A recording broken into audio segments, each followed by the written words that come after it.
Tantor Audio, a division of Recorded Books, presents The Invented State, Policy Misperceptions in the American Public, by Emily Thorson.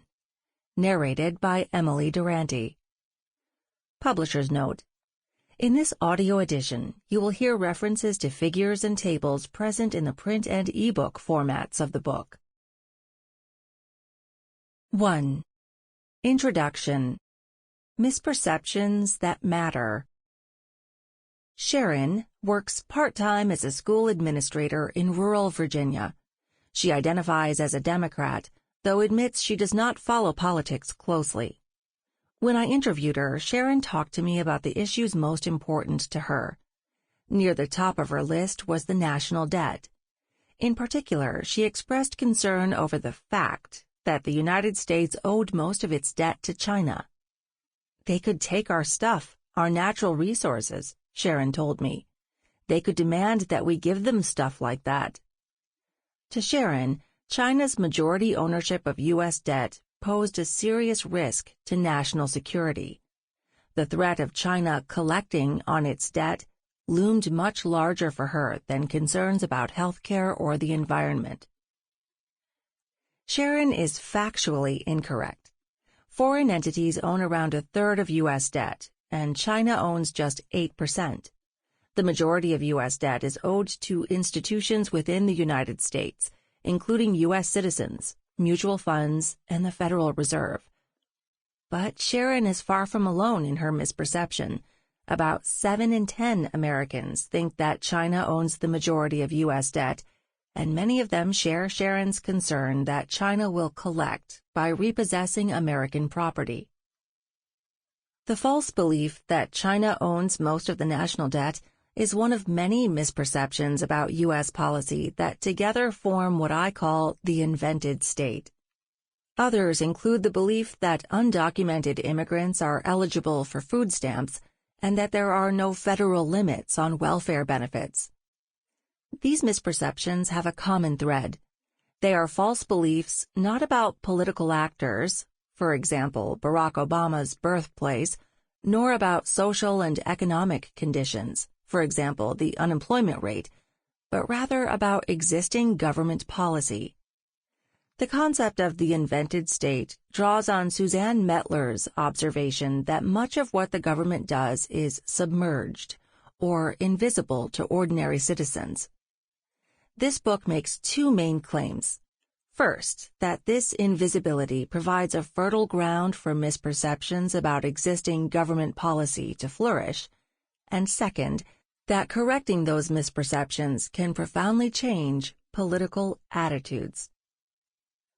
While the precise contours of the invented state vary across individuals and across time, the factors that create it, including the media's tendency to ignore existing policy and the human drive to construct inferences, are consistent. This book identifies some of the misperceptions that make up the invented state, as well as offering an explanation of how policy misperceptions arise, why they shape attitudes, and how they can be corrected. This chapter explains how the invented state fits into the ongoing conversation about the role of misperceptions in democratic functioning. I argue that false beliefs pose the greatest threat to citizen competence when they lead people to hold attitudes or behave differently than they would behave if fully informed, and misperceptions about existing policy are especially likely to distort opinions in this way. Political knowledge and democratic functioning. When are misperceptions a problem? In our ideal of a functioning democracy, citizens base their preferences on a relatively accurate understanding of the world around them, and then politicians respond to those preferences. But this is a rather vague ideal, and translating it into measurable standards has generated a long and often contentious debate over exactly how much political knowledge is sufficient for effective democratic functioning. In response to this debate, Alphaeus suggests that holding citizens to an unreachably high standard of knowledge is not only impossible in practice, but also reflects a fundamental misunderstanding of normative democratic theory. For most of recorded history, the ignorance of ordinary people was therefore more of a given than a crisis. The problem of an ill-informed citizenry is a counterfeit crisis born of misunderstanding. But if the answer to how much do citizens need to know is not simply the more the better, then what exactly is it? Lupia offers a path out of this conundrum by suggesting that the critical question is not how much citizens need to know, but rather how this knowledge directly affects their behavior. Citizens are competent if their knowledge allows them to make decisions in line with their underlying preferences. Looking at knowledge through the lens of competence means that not all misperceptions, or ignorance, are inherently a threat to democratic functioning. A person, or even wide swaths of the public, can be uninformed or misinformed without it affecting their competence. For example, about 20% of Americans believe that Barack Obama was born outside of the United States. This widely held misperception persisted even after Obama's long-form birth certificate offered definitive proof that he was born in Hawaii. This is on its face startling. Millions of Americans believe something that is deeply false, even in the face of compelling evidence to the contrary.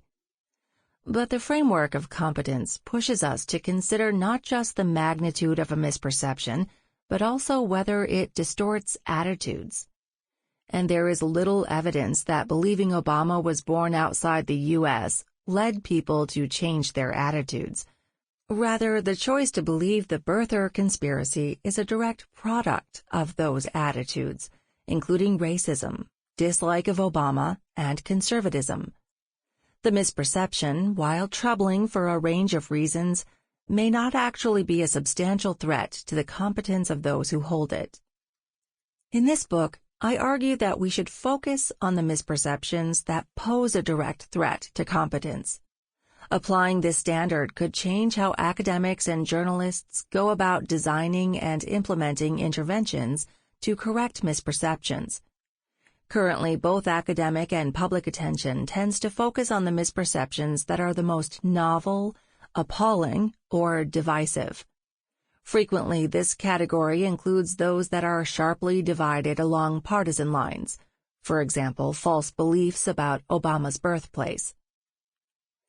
However, when we see that a particular misperception is strongly associated with partisanship, this association should raise a red flag about its potential causal impact on attitudes. If Democrats are the only ones who falsely believe that the economy tanked during the first 2 years of Trump's presidency, then perhaps their partisan identity is the underlying cause of both their dislike of Trump and their false belief, rather than the false belief causing the dislike. The following section outlines the role of partisanship in shaping factual beliefs and misperceptions, and explores why some types of factual beliefs may be less subject to partisan bias than others. How partisanship shapes beliefs. People learn about the political world from a range of sources, including their experiences, the media, and their social interactions. Then they draw on this knowledge to inform their attitudes. Partisanship complicates the relationship between facts and opinions in several ways. Across a range of issues, Democrats and Republicans hold markedly divergent sets of factual beliefs. They offer different estimates of the COVID mortality rate, hold different sets of beliefs around healthcare policy, and perceive the economy differently. The media have devoted a great deal of attention to these differences, often featuring alarmist headlines like The Economist's 2016 cover story, The Post-Truth World. Indeed, in 2016, the Oxford English Dictionary named post-truth its word of the year, citing the increasing power of emotional partisan attachment to shape factual beliefs. While partisanship is undeniably a powerful force in creating our understanding of the political world, Treating people's beliefs as only a product of partisan identity is as reductive and misleading as treating them as purely a product of objective rationality. Aiken and Bartels succinctly describe the average citizen's factual beliefs as constructed mostly of folk wisdom and partisan surmise, with a trace element of reality. Much of the recent literature on information and misinformation has focused on the role of partisan surmise, but much less attention has been paid to understanding how the relative amounts of folk wisdom and reality change depending on the person, the issue, and even the type of factual belief. The extent to which partisanship shapes beliefs varies by person, with strong partisans generally relying more heavily on partisan cues, and by issue, with more politicized issues being more subject to partisan distortion. Stronger partisans are both more able to access partisan cues and more likely to construct beliefs in a way that protects their partisan identity.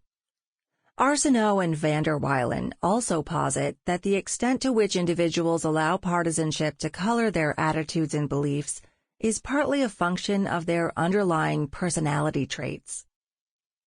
In addition, not all issues are equally tied to partisan identity.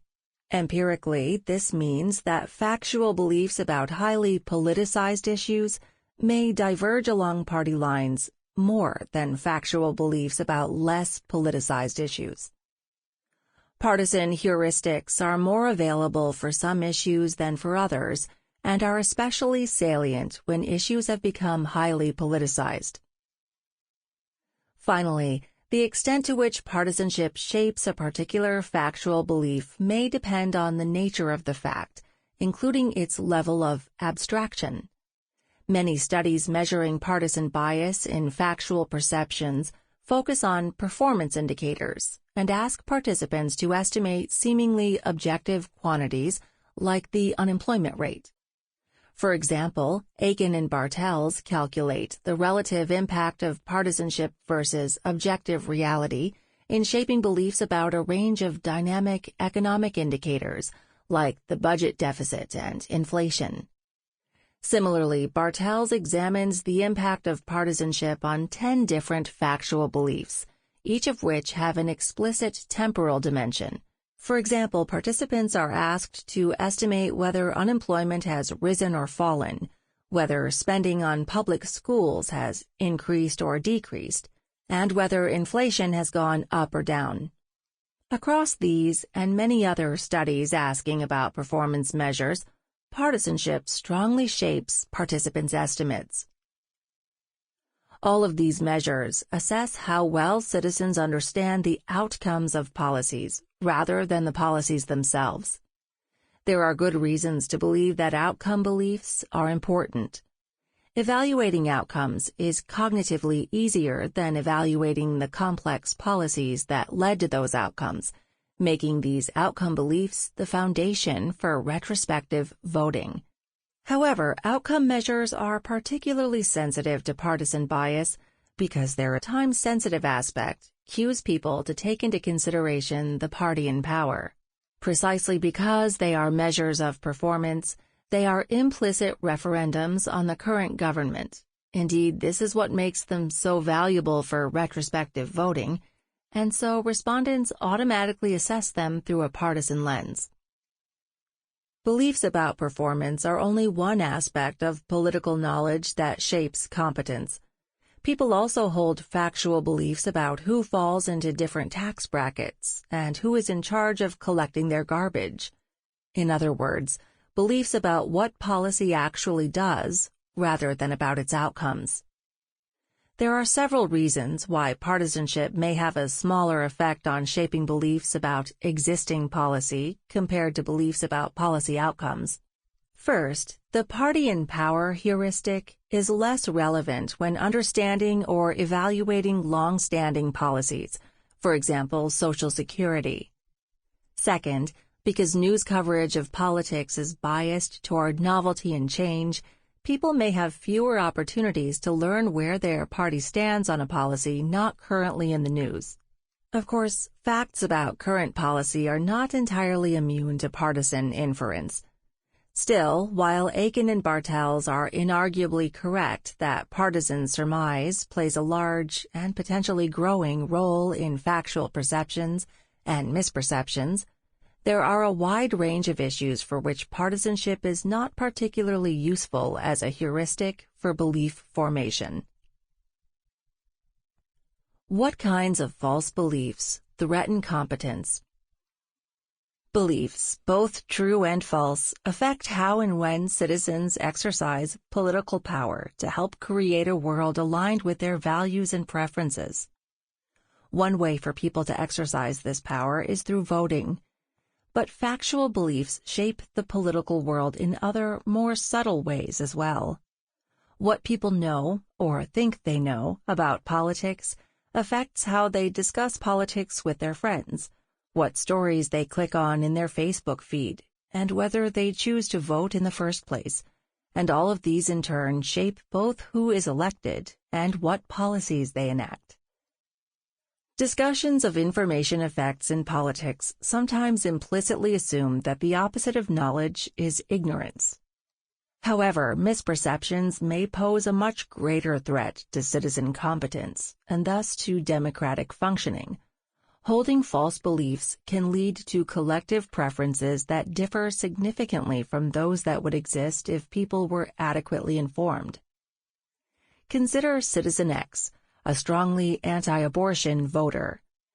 Citizen X must choose between candidate A and candidate B, but does not know the two candidates' stances on abortion. Citizen X's ignorance might affect her actions in several ways. She might seek out information on the candidates' positions, decide to rely on the two candidates' partisan affiliations as a shortcut, or abstain from voting altogether. Her ignorance will also affect what she does not do. She will likely not tell her friends about the candidates' stances on abortion, since she does not know what those stances are, or write an angry letter about them to the local paper.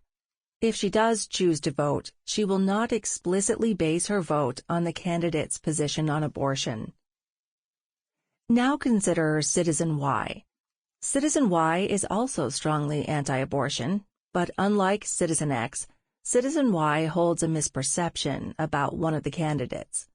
Specifically, he incorrectly believes that Candidate A is pro-choice, when in reality Candidate A is strongly pro-life. Citizen Y is unlikely to seek out additional information about candidates' positions on the issue because he believes that he already has this information. His misperception might shape his preferences, making him more likely to cast a vote for Candidate B over Candidate A. It might also shape his behavior, increasing the likelihood he discusses the issue with friends, thereby potentially spreading the misinformation to more people. When misperceptions inform people's attitudes and behavior, it can compromise both citizen competence and democratic responsiveness. Because voting is the primary way that citizens translate their preferences into political outcomes, misperceptions about candidates, as in the previous example, intuitively feel like a major threat to voter competence. We worry that false beliefs about candidates will lead voters to act in a way that runs counter to their own self-interest. Many of us have felt the frustration of trying to convince someone that the so-called factual belief they hold about a political candidate is wrong. These arguments tend to be over high-profile factual disputes that break down along partisan lines, with Democrats and Republicans fervently defending their versions of the truth. From whether George Bush orchestrated the September 11 attacks, he did not, and whether Sarah Palin banned books in the Wasilla Library, she did not, to whether Barack Obama was born in the United States, he was, and whether Hillary Clinton had a terminal illness, she did not. These highly partisan misperceptions also took center stage in the 2016 election, when fake news stories on Facebook spread misinformation about Hillary Clinton and Donald Trump. Is this intuition justified? Do misperceptions about candidates lead people to vote in ways that run counter to their interests? Substantial academic research suggests that while this outcome is possible, it is surprisingly rare. Instead of shaping attitudes, these highly politicized misperceptions are largely the product of attitudes, namely partisan identity. Democrats and Republicans seek out and believe information that reinforces their existing opinions, even when that information is unsupported by fact. For the most part, these candidate-centered misperceptions emerge from explicit misinformation and are extremely difficult to correct because they are deeply intertwined with partisan identity. Thus, rather than leading people to vote contrary to their interest, candidate misperceptions tend to be direct expressions of that interest. While candidate misperceptions feel intuitively problematic and viscerally annoying, a greater normative threat may come from a type of misperception that has received far less attention but is extraordinarily common: false beliefs about policy. How policy misperceptions threaten competence. In Chapter 2, I use interviews to elicit factual beliefs about politics. A common thread in these interviews, confirmed across several representative surveys, is that misperceptions about existing policy, from Social Security to welfare to taxes, are surprisingly widespread. This finding forms the foundation for the rest of the book, which outlines both how these false beliefs emerge and the effects of correcting them. Survey questions that measure factual beliefs about existing policy, which I refer to throughout the book as policy current questions, are relatively rare. For example, between 2000 and 2013, policy current questions comprised just 12% of the political knowledge items on the American National Election Survey. Most of the questions were about civics-related topics. For example, the number of justices on the Supreme Court, or the length of a president's term. Civics questions are asked more frequently on surveys for good reason. This type of knowledge is highly predictive of normatively desirable behaviors, including several forms of political participation. While civics knowledge is associated with participation, it may be less directly relevant to the question of citizen competence.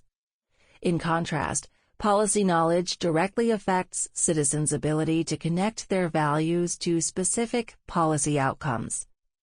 Misperceptions about existing policy can impede citizen competence by altering priorities, impeding debate, and distorting preferences. The government operates via inputs in the form of tax dollars and outputs, policies and laws. Democratic accountability requires that citizens be able to evaluate these inputs and outputs and hold legislators responsible for them. Elections are referendums not only on candidates but also on the policies that they have enacted or propose to change. But debates over what the government should do are meaningless unless voters have a shared belief about what the government is doing. Widely held misperceptions about policy threaten citizens' ability to hold their elected officials accountable and prioritize their desired policy outcomes. For example, Sharon's belief that China owned the national debt led her to prioritize that issue over others that mattered to her. Citizen attention is limited, and false beliefs can direct attention away from some issues and toward others. Indeed, politicians can strategically use misinformation to influence the public's priorities. For example, during the 2016 election, Donald Trump falsely stated that the murder rate was the highest it had been in 47 years. Concern about crime in the U.S. rose to a 15-year high in 2016, with 8 in 10 Trump voters describing crime as a very serious problem. Misperceptions also hinder political debate, both at the elite and interpersonal levels. In many political debates, people have shared goals, for example, lower crime rates. but disagree over what policies can best help reach those goals. A shared understanding of the policy that currently exists is a critical foundation for productive deliberation. Most existing policies are a direct product of at least some political compromise. Therefore, they will often be more palatable to both sides than any novel policy proposed by either side, and can thus be a useful baseline for evaluating new ideas. To give a concrete example, if someone incorrectly believes that the U.S. does not check refugees' backgrounds before admitting them, then they may find any refugee policy reform that does not include background checks unacceptable, even though in reality, background checks have long been required for refugees. Finally, the invented state may distort preferences, leading people to hold policy preferences that are different than they would hold if they were fully informed. Preference distortion is a common concern raised about the effects of political misinformation. For example, we might worry that someone who believed a false rumor that a candidate embezzled funds was less likely to vote for her, or someone who incorrectly thought that the Affordable Care Act, ACA, includes death panels was less likely to support it. Of course, both examples involve an explicit choice between two different potential outcomes, Candidate A versus Candidate B being elected, or the ACA passing versus failing. However, misperceptions can also reduce support for existing policy. For example, the false belief that SNAP benefits are available to undocumented immigrants might lower a person's support for the program. Indeed, in Chapter 6, I argue that correcting common misperceptions increases support for existing policy across 5 different issue areas. The creation of the invented state. Where do policy misperceptions come from? Some are attributable to explicit misinformation. For example, many Americans came to believe that the 2010 Affordable Care Act contained death panels that would result in seriously ill people being denied necessary medical treatment, a false belief based on misleading statements from conservative pundits. However, exposure to misinformation is not the only source of misperceptions. Many false beliefs arise not because people are exposed to fake news or politicians' lies, but because they lack the necessary information to make sense of a complicated political world, and their efforts to fill in the blank lead them to incorrect conclusions. The increasingly fragmented media environment exacerbates this situation, not only because misinformation can spread more easily, but also because a surfeit of options can make it difficult for citizens to find the information they need to fully understand an issue. Fundamentally, people come to hold misperceptions in much the same ways that they come to hold any factual belief about politics. They cobble together pictures in their heads based on personal experience, media coverage, and their assumptions and beliefs. Most of what we know about politics, both correct and incorrect, comes not from direct, lived experience, but through intermediaries. Civics textbooks inform us how the government works. The media tells us which issues matter and why. Politicians explain how our tax dollars were spent. We combine this, often incomplete and sometimes inaccurate, information with our experiences, and of course our own biases, to construct a set of beliefs about reality that may correspond only inexactly to the facts on the ground. Walter Lippmann, writing almost a century ago, warned that this mental process could lead us deeply astray. The casual fact, the creative imagination, the will to believe, and out of these 3 elements, a counterfeit of reality to which there was a violent instinctive response. For it is clear enough that under certain conditions, men respond as powerfully to fictions as they do to realities, and that in many cases they help to create the very fictions to which they respond. By fictions, I do not mean lies. I mean a representation of the environment which is in lesser or greater degree made. Sample complete. Ready to continue?